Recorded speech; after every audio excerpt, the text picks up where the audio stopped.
Muito bom dia, meus queridos irmãos, e a paz de Cristo Jesus, o nosso Senhor e Redentor. Deus proverá, é o tema da reflexão do dia de hoje.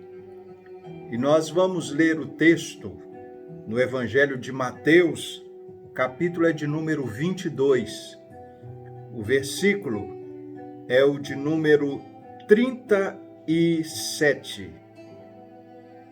Jesus lhe respondeu: Amarás o Senhor teu Deus de todo o coração, de toda a alma e de todo o entendimento. Este é o maior e o primeiro mandamento. E o segundo, semelhante a este: amarás o teu próximo como a ti mesmo. Toda a lei e os profetas dependem desses dois mandamentos. Louvado seja Deus pela sua palavra lida. É impressionante que a ênfase que a Bíblia dá no projeto do cristão enquanto cristão nesse mundo. Deus não nos deixou à deriva para buscarmos e encontrá-lo de qualquer maneira, se é que nós assim podemos fazê-lo. Deus não nos deixou como um barco sem leme ou sem motor em meio ao oceano. O próprio Deus delimitou, delineou, desenhou, mostrou a forma como que nós devemos fazer para tornarmos bons cristãos, fazermos parte do reino dele. E a forma como Deus aprove a Deus fazê-lo foi através dos seus mandamentos.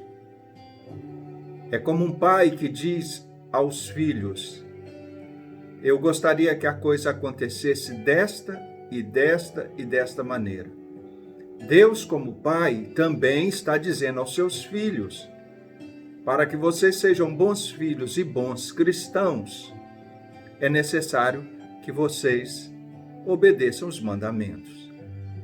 A partir desta obediência, o próprio Deus se encarrega de nos mostrar tantas outras coisas.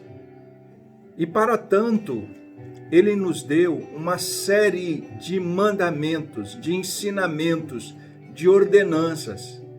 Se nós formos olhar lá no Velho Testamento, na enumeração rabínica, nós vamos encontrar 613 mandamentos dados por Deus.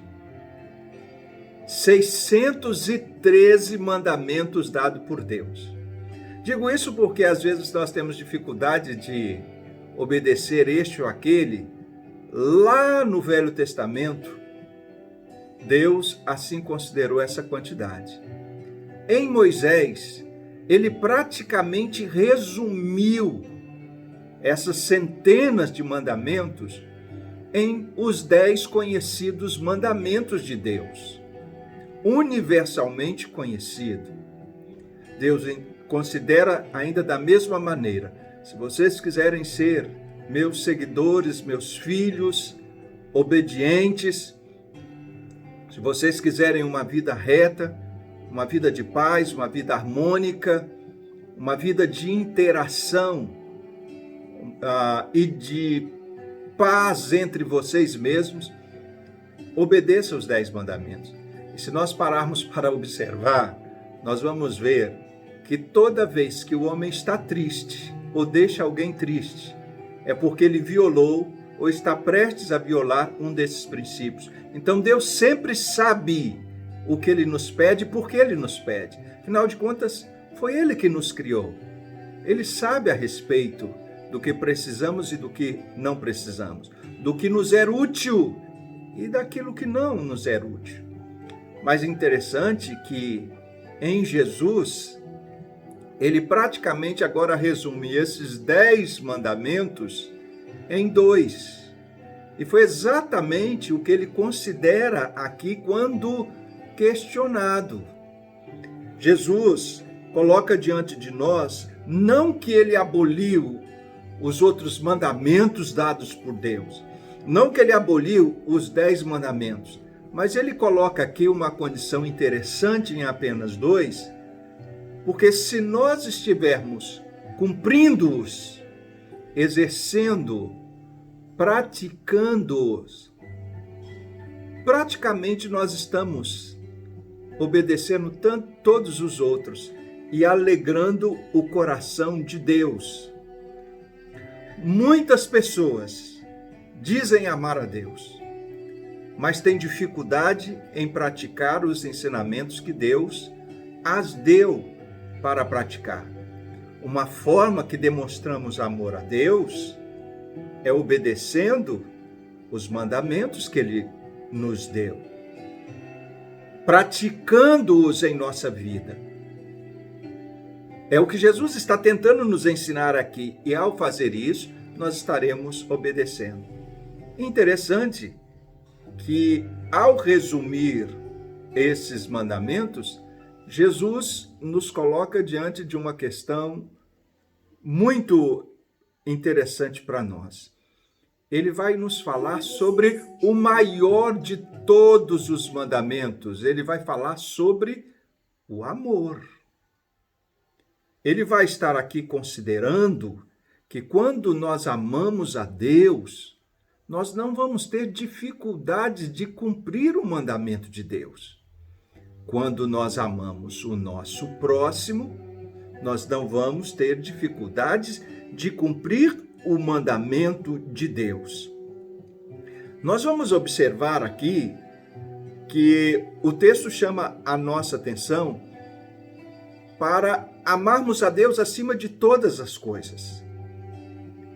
O que significa isso? É aquilo que eu e você entendemos na prática. Eu sei o que é importante e o que não é importante. Eu sei o que é prioridade e aquilo que não é prioridade. Deus precisa ocupar o espaço, o lugar, na minha mente, no meu coração, na minha prática, nos meus projetos, no meu dia a dia, em primeiro lugar. Ao fazer isso, eu estou demonstrando que amo a Deus. Ao obedecer à lei de Deus, eu vou estar demonstrando que amo a Deus. Porque Ele me criou para amá-lo. O projeto era como é o amor. Não é à toa que o versículo mais conhecido da própria Bíblia vai nos falar a respeito do grande amor de Deus para conosco. João 3,16, porque Deus amou o mundo de tal maneira que deu o seu Filho unigênito para que todo aquele que nele crer não pereça, mas tenha a vida eterna. O amor de Deus por todos nós é aquele amor que entrega tudo que tem em favor da pessoa amada. Mas Jesus falou que, em sequência desse mandamento, tem um outro intimamente ligado, que é amar o nosso próximo como a nós mesmos. Agora, observe aqui que coisa interessante. Lá na primeira carta de João, no capítulo 4, verso 20, parte B, João chega a dizer que se nós dizemos que amamos a Deus, mas não amamos o nosso próximo, nós estamos sendo mentirosos. Porque há uma lógica nisso. Segundo ele mesmo coloca, como que nós vamos amar a Deus que nós não vemos, sem amar o nosso próximo que nós o vemos? João está querendo aqui dizer o seguinte: é mais fácil amar quem você vê. E se você não consegue, se nós não conseguimos amar quem nós estamos vendo, diante das suas necessidades, das suas preocupações, das suas inquietudes, dos seus problemas, se nós não conseguimos, como que nós podemos amar a Deus que nem sequer vemos? Podemos até senti-lo, mas vermos não. E depois Deus não tem necessidades. Deus não passa por problemas. Deus não fica doente. Deus não fica desempregado. Deus não tem angústia na sua alma. Deus não tem necessidades que o nosso próximo tem.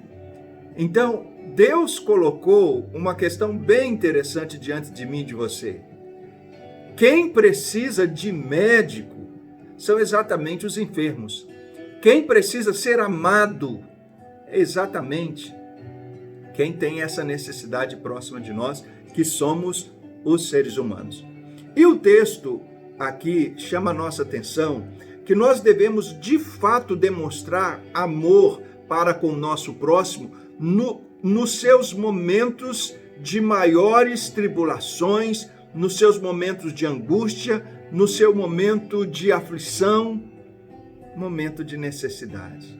Agora diga para mim se nós não estamos vivendo esse momento crucial que Deus pediu para que demonstrássemos amor. Houve um outro momento em que o ser humano passou por tamanha angústia, por tamanha tristeza, por tamanha ansiedade. Houve um momento em que a sua alma, a alma do nosso próximo, esteve tão amargurada, alma torturada. Houve momento em que se passou por vale mais sombrio. O próprio Deus sentiu isso na pele quando Jesus, ali no Getsemane, a Bíblia nos fala que ele pede a Deus para livrá-lo daquele momento angustiante, aquele momento de dor, aquele momento de morte. Deus, se possível, passa de mim esse cálice, mas que não seja feita a minha vontade, mas seja feita a tua vontade. O próprio salmista Davi afirmou que a sua alma estava com uma angústia do inferno. Parecia que o inferno estava tragando, engolindo. Irmãos, eu penso que de um jeito ou de outro, cada um de nós já passamos por uma experiência de profunda angústia, de uma profunda necessidade, de uma profunda inquietude. É exatamente nesse momento que nós precisamos de alguém que seja próximo. Como ser próximo de alguém que está muito aflito e necessitado? Ora, dentro da própria palavra de Deus já vem os direcionamentos, os ensinamentos. Nós precisamos orar por ele. Você já orou por alguém hoje? Alguém que está enfermo? Alguém que está desempregado? Alguém que esteja passando por um problema sério no lar, na vida? Ao fazer isso, você demonstra estar próximo, amando o seu próximo. E foi exatamente o que Deus pede de mim e você. É aquele momento que você empresta o ombro, ao momento que você ajuda na caminhada, porque o nosso próximo não conseguirá dar mais um passo se não tiver ninguém para ajudar. É aquele momento de, antes de apontar o dedo em riste, porque muitas vezes o nosso próximo está nessa situação por algo que ele plantou, ele semeou.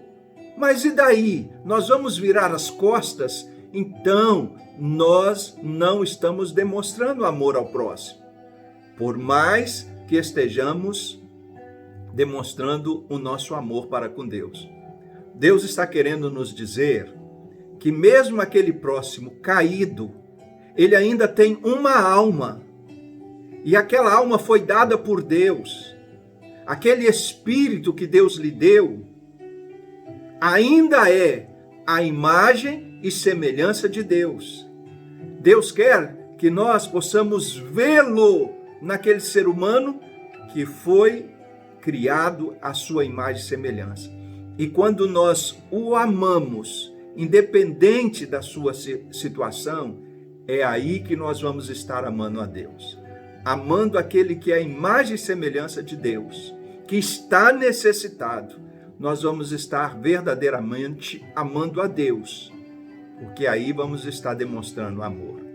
Mas ele não está pagando o preço dos seus pecados? Sim, mas é exatamente nesse momento que esta pessoa mais está precisando de oração, de um ombro, de um braço, de uma mão, para poder colocá-lo de pé, porque Deus quer vê-lo de pé e não prostrado, humilhado, abatido.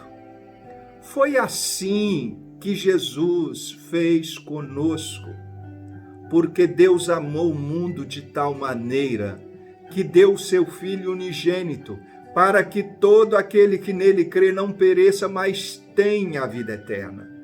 O pecador que somos nós, fomos alcançados pela graça de Deus que veio dos céus na pessoa do Senhor Jesus Cristo. Lembre-se sempre disso. É quem está prostrado que precisa de ajuda em todos os sentidos.